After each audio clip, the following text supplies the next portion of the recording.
Tudo da Canção Nova em um só lugar. Canção Nova Play. O Senhor esteja convosco. Ele está no meio de nós. Proclamação do Evangelho de Jesus Cristo segundo Lucas. Glória a vós, Senhor. Jesus estava rezando num certo lugar.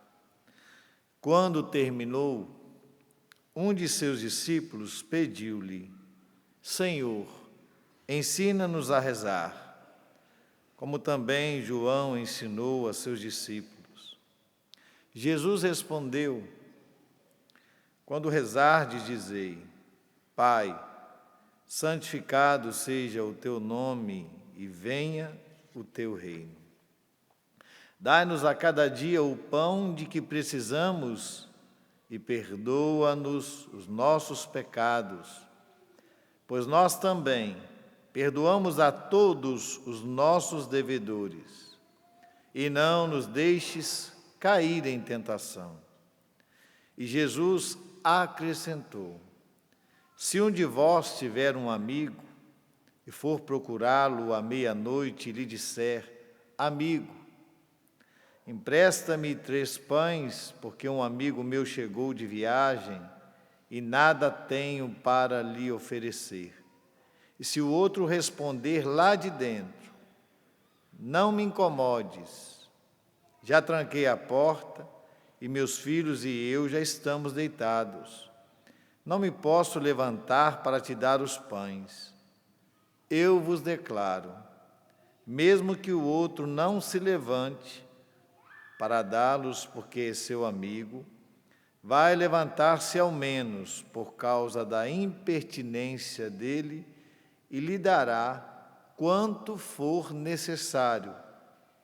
Portanto, eu vos digo: pedi e recebereis, procurai e encontrareis, batei e vos será aberto.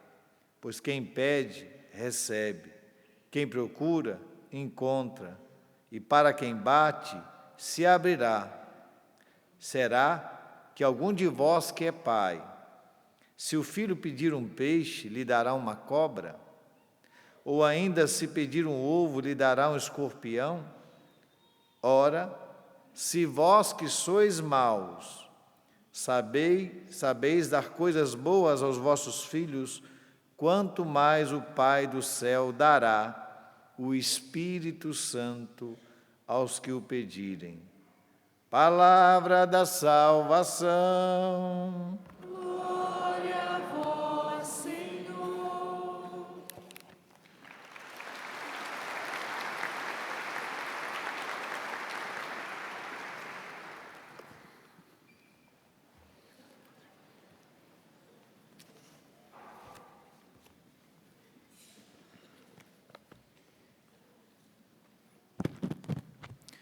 Meus irmãos e minhas irmãs, a liturgia desse domingo, do 17º domingo, tempo comum, ela vem nos trazer algo essencial para nós que somos chamados de cristãos, católicos. Algo essencial para conhecermos plenamente a Deus, para adentrarmos nos seus mistérios de amor. Algo que é essencial para que nós possamos resistir quando o demônio vem com as suas ciladas para nos derrubar. Algo que é essencial para vencermos aquilo que em nós gera o pecado. Essencial para vencermos a nossa concupiscência enganadora que gera o pecado. O que é que a liturgia hoje, na primeira leitura, no Salmo, no Evangelho, vem falar de concreto nisso tudo? A oração. A oração é essencial. A intimidade com Deus, ser amigo de Deus, ser próximo de Deus. E essa oração aqui não é apenas, às vezes, dizer que rezar um terço, uma dezena do terço, ou rezar apenas quando acorda, ou uma oração rápida, ou ao anoitecer, quando vai dormir, apenas lembrar, fazer o sinal da cruz. Essa oração que a liturgia nos fala aqui não é apenas isso. É aquela intimidade de amigo, de próximo, E aqui na liturgia o Senhor fala de pai para filho, né? Na primeira leitura com Abraão, esse que era chamado o amigo de Deus, né? Aquele que era próximo a Deus, íntimo de Deus. Mas no Evangelho, Jesus nos ensina a adentrarmos nos mistérios de Deus, mas de uma forma como a relação de um filho que é totalmente dependente do Pai, que confia inteiramente no Pai. Mas, primeiramente, nessa primeira leitura, nos mostra Abraão, como eu falei, esse que era chamado grande amigo de Deus, que era próximo de Deus. E nesse relato, nesses versículos que nós lemos na primeira leitura, nós podemos perceber essa intimidade de Abraão. Numa iminente destruição, né, próxima de Sodoma e Gomorra, Abraão, que tinha essa intimidade com Deus, ele resolve falar com Deus, com seu amigo. E nós percebemos o quanto era uma conversa de próximos, né? Abraão chegou e disse, Senhor, Tu irás destruir mesmo a cidade, essas duas cidades. Sei que tem várias pessoas que estão fazendo mal, a situação está deplorável, mas e se tiverem 50? Se tiver 50 justos, Tu irás destruir os justos e os injustos ao mesmo tempo? E daí Deus vai falando, não, se tiver 50 eu não o destruirei. E vai seguindo a leitura, nós vemos Abraão insiste com Deus. E se tiver 40 apenas? Abraão sabia que não tinha isso tudo ali de pessoas tementes a Deus. Então ele vai aos poucos, né, conversando ali com Deus. E aí vai baixando, Abraão insiste novamente, se tiverem 30, 20, e aí ele chega a 10, ele sabia que nem 10 tinha, mas ele chegou até 10 ali. E o Senhor disse mesmo assim, se tiver 10 eu não destruirei. Claro que depois nós vamos ver na sequência da leitura que Sodoma e Gomorra são destruídas, né? A situação era tão deplorável, era uma situação de promiscuidade tão grande, de violência tão grande, que até os anjos que Deus enviou para averiguar a destruição que estava, aqueles habitantes daquelas cidades quiseram matar até os próprios anjos. Não sabiam que eram anjos, né? Enviados de Deus. Não sabiam o poder que tinha, mas eles quiseram matar aqueles anjos. E aí a destruição era tão grande, a iniquidade era tão grande, que só sobrou ali Ló, os seus filhos. Até a esposa de Ló olhou para trás e se perdeu. Mas veja bem, tudo isso, essa destruição das duas cidades, é para nos mostrar que toda escolha que nós fazemos, existe consequência. Sempre à nossa frente vão existir opções. A bênção, a maldição. A vida e a morte. O bem e o mal. Sempre à nossa frente, em toda escolha que fazemos no nosso dia a dia, pequenas escolhas, grandes escolhas, nós vamos ter que optar por algo. Mas o Senhor, quando nos deu o livre-arbítrio, esse grande dom que Ele nos deu para que possamos vencer o mal, porque o mundo pode te oferecer tudo, ele pode te oferecer tudo, todas as opções que Ele tem, todo o cardápio que Ele tem. Nós temos a opção de dizer não. O demônio pode rondar, como diz na primeira carta de São Pedro, ele ronda e ruge como um leão para abocanhar a sua presa. Mas o que ele pode fazer é isso, nos rondar, rugir, fazer o que ele quiser. Nós temos um dom, que é o livre-arbítrio de dizer não, de fechar as portas, de não deixar que o inimigo te destrua, de não deixar que o mundo adentre a tua casa, adentre a tua família, adentre a tua vida e vá te destruindo. Você pode dizer não. Mas veja bem, naquelas cidades o pessoal, aqueles habitantes, menos aqueles poucos que se salvaram, sempre diziam sim ao mundo, às tentações do inimigo, e a situação foi que existiu uma consequência gravíssima para pecados graves, para as escolhas erradas que estavam fazendo. Meus irmãos e minhas irmãs, lembre-se, as escolhas que nós fazemos no agora, no hoje, irão ter consequências lá na frente. Se nós escolhemos o bem, o amor, o perdão, a bênção, lá na frente nós colheremos muita coisa boa para nós, para os nossos, e lá nós herdaremos muita coisa. Nós herdaremos tesouros que nós vamos construindo aqui pelas nossas escolhas. Mas, se escolhermos errados, graves consequências teremos. Abraão nos mostra que a nossa relação para com Deus deve ser essa relação de diálogo de um amigo. Não sei como está a tua vida, não sei quais as tuas escolhas, o que você tem feito. Hoje é o dia da tua salvação. O Senhor te dá mais um dia para que para todos nós, para escolhermos aquilo que Ele nos pede. Os bens do alto, como Paulo fala, buscai as coisas do alto. Agora, para que nós possamos escolher bem, nós precisamos crescer nessa amizade com Deus, nessa intimidade com Deus. E aí, como salmista, e nós cantamos, naquele dia em que eu gritei, vós me escutastes, Senhor. E o salmista vai falando muitas coisas aqui. Ouvistes as palavras da minha boca. Quando vos invoquei, me respondestes, Senhor. Aumentastes a fortaleza da minha alma. No meio da tribulação, vós me conservais a vida. Vós me ajudais contra os meus inimigos. A vossa mão direita me salvará. E, Senhor, completará o que em meu auxílio começou. Eu só viverei tudo isso que o salmista fala, nessa intimidade também com Deus, que ele se dirige a Deus. Naquele dia em que eu gritei, o Senhor me escutou. Se eu tiver uma amizade perfeita com Deus.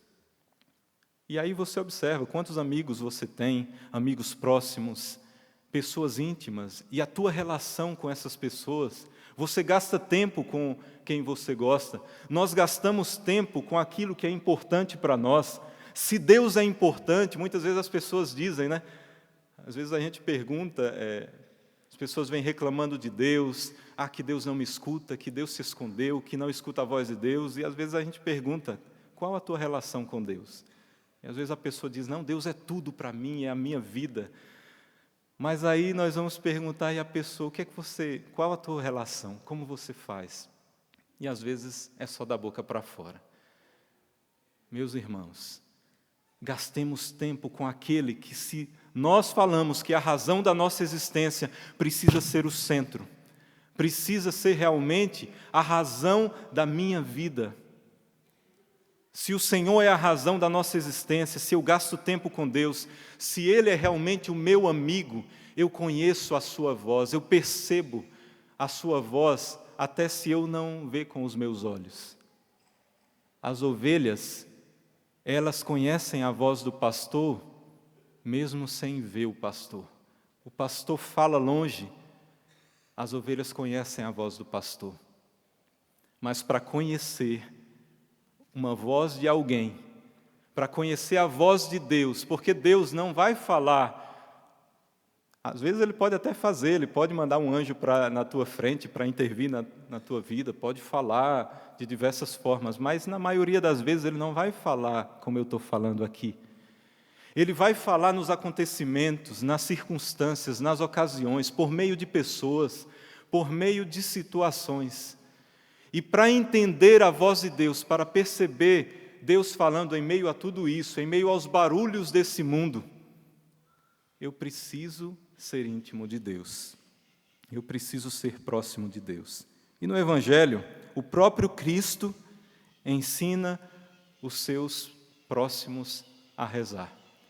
E é um detalhe importante no início do Evangelho. Veja bem, naquele tempo estava Jesus em oração em certo lugar. E ao terminar, ele desceu e um dos discípulos disse, Senhor, ensina-nos a rezar. Veja, os discípulos, eles observavam Jesus. As pessoas vão nos observar. Os padres, as pessoas observam a nós para que elas possam seguir os exemplos, para que nós possamos ensinar, mas não só os padres, os pais também, os seus filhos te observam, pais. Eles observam para ver se vocês são homens de oração, mulheres de oração também. E ali, aquele discípulo, ao observar que Jesus todos os dias ia rezar, subia no monte para rezar, e via que como ele ficava, como Jesus agia. Jesus ia falar com o Pai a todo momento porque ele queria fazer a vontade do Pai. Ele queria saber o que o Pai tinha para realizar todo o plano de amor de Deus. Por isso ele ia na intimidade com o Pai. E os discípulos observavam isso e queriam rezar como Jesus. Ensina-nos a rezar. E qual foi o ensinamento de Jesus? A primeira palavra da oração que ele ensina é para que nós possamos nos dirigir a Deus, não como um Deus distante, não como no Antigo Testamento, que às vezes as pessoas não tinham medo de falar o nome de Deus, mas ele vai muito mais além. Ensina-nos a ter uma intimidade de filho para com o Pai, mas não apenas de filho, aquela criancinha pequena que dizia Abá, que no aramaico, papai, papá. Aquela criancinha pequena que em tudo depende do Pai, que se joga aos braços do Pai, que confia inteiramente no Pai. Não é a oração de, às vezes, filhos desgarrados, filhos, às vezes, desobedientes, não. Ele nos ensina uma oração de uma criancinha pequena, que em tudo confia no seu Pai. Abá, papaizinho. E para termos essa relação de filhinho para com o papai, por isso ele nos envia o Espírito Santo. Porque é o Espírito Santo que em nós nos faz ter essa relação de filho para com o Pai. Por isso, no final do Evangelho, ele diz, se o teu filho te pede um pão, você, que é pai, vai dar uma serpente para ele, se pedir um ovo, vai dar um escorpião. Ele disse ainda, vós que sois maus, sabeis dar boas coisas aos seus filhos. Imagina Deus, que é Pai, que nos criou por amor, que tem um amor incondicional, incomparável, que nós nem imaginamos. Só lá nós perceberemos quanto somos conhecidos e amados por Ele. Aqui conhecemos em parte. Mas saiba, lá no Antigo Testamento, em Isaías, o Senhor fala também aqui de pai, mas Ele compara ao amor de mãe. Pode uma mãe esquecer o filho que amamenta? Pode. Ainda se a mãe esquece, Deus nunca nos esquecerá. Olhai os lírios do campo, as aves do céu, todas são cuidadas. Imaginem nós, que somos criaturas criadas e seladas com a sua imagem e semelhança, nós temos parte de Deus. Imagina nós que somos pertença dEle, que Ele quer a todos nós nos salvar. Abraão, quanto mais ele falava com Deus, mais ele percebia que Deus não era um carrasco, Deus não era um Deus castigador, mas a todo momento Deus queria salvar. Quanto mais Abraão insistia com Deus, na primeira leitura ali, ele ia percebendo que Deus era um Deus próximo, um Deus de amor, e ele não queria perder ninguém, ele queria salvar. Lembre-se, você que nos acompanha, onde o Sistema Canção Nova nos alcança nesse momento, você que está aqui presente, Deus vai ir atrás de você até o último suspiro e respiro teu, porque Ele quer salvar. Ainda que você está no vale das sombras da morte, totalmente destruído pelo pecado, Ele vai atrás de você até o último suspiro da tua vida. Ele não vai te abandonar. Agora, tem um porquê. Se você dizer não continuamente e não quiser, a consequência virá do teu não. A consequência virá do não que você dá a Deus. Deus só não pode perdoar, Deus só não pode realizar na nossa vida se nós olhamos para Deus e dizemos, eu não te quero, Deus. Eu não quero a tua salvação. E aí é o pecado que não existe perdão. Não porque Deus não quer perdoar, mas porque aquela pessoa, por livre e espontânea vontade, se nega totalmente à ação de Deus. Pedi e recebereis, buscai e achareis, batei a porta e ela se abrirá. Não quer dizer que tudo que você pede, Deus vai realizar na tua vida. Às vezes, como uma criança birrenta, que grita, que chora, pedindo ao pai aquilo que o pai não pode dar no momento, Deus não vai realizar os teus caprichos, os teus choros birrentos. Deus sabe o que é melhor para ti e Ele vai realizar na hora que Ele sabe que é o melhor. E o que Ele sabe que é melhor para ti. No Evangelho diz que pedi, recebereis, buscai e achareis, batei e se abrirá, mas no final diz o quê? Ele dará o Espírito Santo.